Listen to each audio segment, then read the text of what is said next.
Oi, pessoal. Eu sou a Liz Nathalie e eu tô aqui para falar um pouquinho sobre o encontro que nós tivemos pelo Canto Cidadão no dia 8 de dezembro. Eu dei uma mini oficina que foi chamada de O Corpo Inventivo na Cena Teatral. E essa oficina ela partiu de uma investigação com algumas bases de apoio. Então, nessa pílula que eu estou gravando agora, eu gostaria de aprofundar um pouquinho, colocar um pouquinho mais a respeito das referências que deram apoio a esse trabalho e que dão apoio a essa investigação. Então, uma pergunta, né, que tem habitado para mim e conversado com essa oficina que eu conduzi é como, a partir do prisma do corpo, a gente pode tratar dos aspectos subjetivos que se relacionam à nossa possibilidade de autopercepção e, ao mesmo tempo, como, a partir do corpo, é possível também a gente realizar leituras sociais, pensando aí num diálogo crítico entre criação de cena e sociedade, né? Então, para isso, a oficina foi organizada em dois momentos. Num primeiro momento, a gente pegou o eixo dessa sensibilização e da autopercepção, e num segundo momento, eu propus um jogo que tinha ali uma passagem possível, né, para a gente pensar a partir do corpo um diálogo com o nosso cotidiano e a sociedade que a gente vive. Nesse primeiro eixo, eu me apoiei numa técnica que é uma pedagogia corporal, ou como diz outras pessoas, né, é uma técnica de educação somática ou uma terapia corporal. Ela é chamada de eutonia. É uma técnica que foi criada por uma dinamarquesa, mas que viveu a maior parte da vida na Alemanha, e que se chama Gerda Alexander. E a Gerda criou a eutonia, então, nessa perspectiva de fornecer subsídios para a gente aprimorar e aprofundar tanto a perspectiva do nosso sentir e do perceber no nosso corpo, quanto também da ativação da nossa consciência corporal. Então, essa percepção e essa sensibilidade do corpo na visão da eutonia é algo que pode se aprimorar, se aprofundar, e a gente pode fazer isso lançando mão de vivências que são relativamente simples, que exigem aí um tempo, né, de um trabalho de autopercepção. Então, a partir desses exercícios de estímulo simples, a ideia é que tanto a consciência corporal possa ser ativada e também o conhecimento, né, de cada um e cada uma a respeito do próprio corpo, e, ao mesmo tempo, o corpo também, a partir desses estímulos, começar a se reorganizar, no sentido de um equilíbrio de tônus. Então, a eutonia, essa técnica é uma técnica que eu estou estudando, né? Eu não sou eutonista, mas lanço mão dela. E a definição da palavra eutonia, ela carrega a palavra tonia, que vem de tônus, que seria aí qual o grau de tensão do corpo, né? E o eu, que do grego significa bom.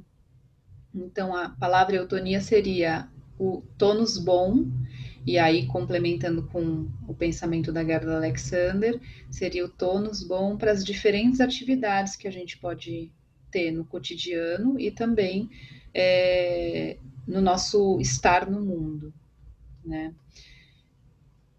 E, bom, eu gostaria de compartilhar com vocês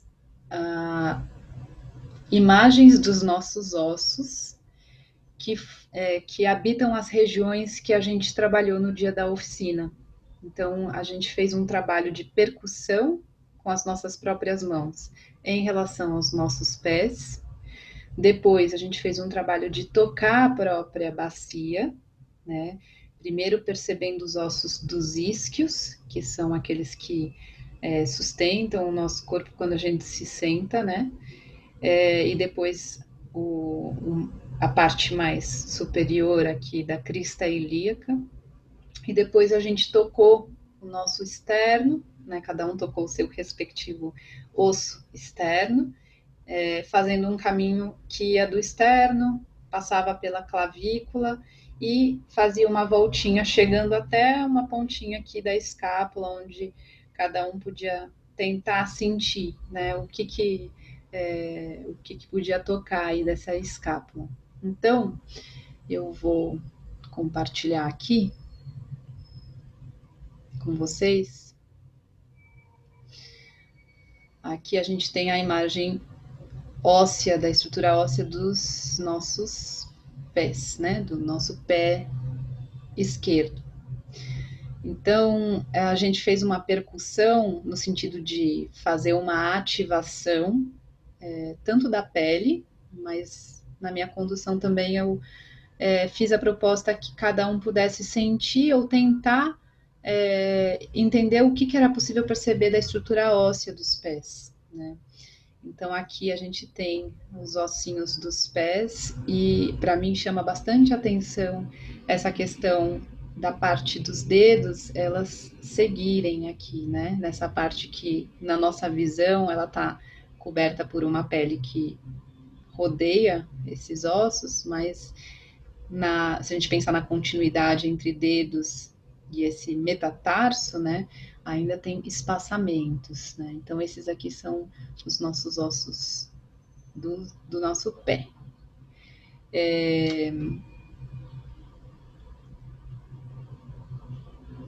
Não era para eu deixar de compartilhar. Deixa eu passar aqui para o osso da bacia.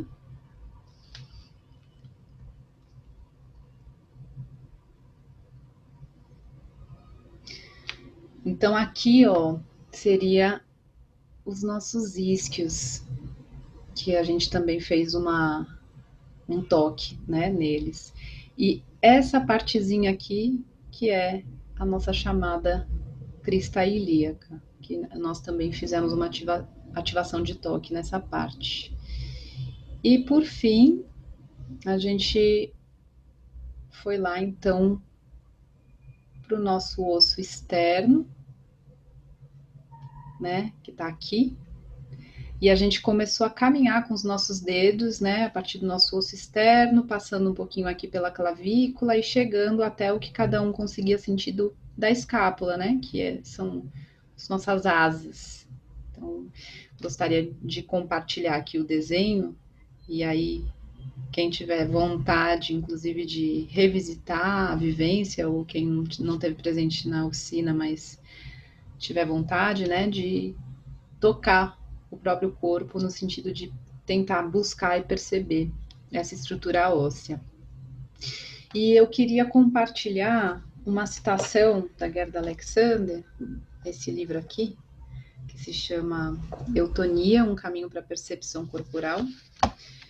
E ela diz assim, que a eutonia convida a gente a aprofundar a descoberta de si mesmo, sem se retirar do mundo, mas ampliando sua consciência cotidiana, permitindo liberar suas forças criadoras e possibilitando um melhor ajustamento a todas as situações da vida e um enriquecimento permanente da personalidade e também da realidade social.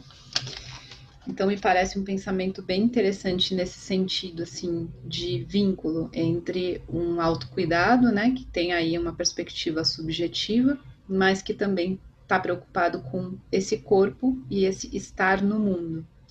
E aí gostaria de falar um pouco sobre o que a gente fez na segunda parte da oficina, que foi, na verdade, foram algumas conduções, né, que no fim das contas deu num jogo. Eu propus que as pessoas que estivessem presentes experimentassem movimentos livres a partir das regiões que a gente investigou com toque ou com percussão na primeira parte, né? Então, o que é se movimentar livremente a partir da escápula, a partir do osso externo, a partir das diferentes partes da bacia, seja da crista ilíaca ou dos isquios, e a partir dos pés. Então, a gente ficou um tempinho nessa investigação de movimentos livres, né, em fluxo. E num segundo momento, eu sugeri que cada um e cada uma realizasse e escolhesse uma ação física que é recorrente no seu cotidiano. Então, cada um e cada uma foi realizar com o próprio corpo uma determinada ação física do cotidiano. Não era exatamente para realizar uma mímica, mas simplesmente realizar os movimentos corporais envolvidos nessa ação física. E aí sim, na terceira parte, tinha um jogo que buscava fazer um revezamento entre esses movimentos livres, a partir dessas diferentes partes do corpo, né, que buscava desenhar com o corpo no espaço a partir dessas diferentes regiões que foram trabalhadas, e com alguns comandos de oscilação de música que eu ia colocando, né, esse revezamento de uma forma pronta, né, e imediata, mudava para as ações físicas do cotidiano, que também tinha um elemento de jogo ligado ao tempo de realização, ou um tempo muito mais rápido, ou um tempo muito mais lento, né? E teve um momento também que eu experimentei sugerir a intenção de realizar essa ação do cotidiano como se esse corpo estivesse submetido a uma hierarquia. E aí cada um precisaria lançar a mão da sua imaginação de se colocar em situação com aquela mesma ação física determinada previamente, no entanto, com essa intenção de estar submetido a alguma figura de hierarquia que pudesse estar ali, né, compondo essa cena. Eu queria fazer a leitura rápida de um poema que é de uma poeta que se chama Golondrina Ferreira e que tem esse livro aqui, que se chama Poemas para Não Perder. Ela é uma poeta operária, trabalhadora de fábrica da região do ABC. E esse exercício de oscilação entre um movimento livre e um movimento que diz respeito a uma ação do cotidiano me lembra um pouco esse poema, de forma que esse poema às vezes inspira a esses procedimentos, né? E às vezes o procedimento também me faz lembrar desse poema que eu conheci faz pouco tempo, mas que eu acho interessante. Então queria compartilhar com vocês. Terça. Liga, ajusta, alimenta, retira as peças prontas, alimenta mais, retira mais, ajusta, troca, retira, alimenta, regula, já acabou de novo, alimenta, agora ao mesmo tempo, limpa, alimenta, regula, retira mais e mais peças, manda para frente, começa de novo. Será que não podíamos parar um pouco para ver as estrelas ou escrever um poema de amor? Tá bem, tá bem. Para ir ao banheiro ou comentar um jogo de futebol? Já chega, gente. Já é suficiente, 3 vezes suficiente, diga-se de passagem. Vamos desfrutar um pouco do que fizemos, os que fizeram. E depois nos juntamos para fazer mais, quando preciso. Estou cansada. Os que não cansam de me advertir apenas nisso têm razão. Delírio. Então esse é o poema da Golondrina Ferreira. E com essas palavras eu encerro o meu compartilhamento a respeito dessa oficina, agradecendo também as pessoas que estiveram presentes e possibilitaram uma troca que foi bem interessante para mim escutar as devolutivas, né? Acho que a partir dessa troca vai aprimorando possibilidades dos nossos pensares, né? E agradeço também ao Canto Cidadão por esse espaço.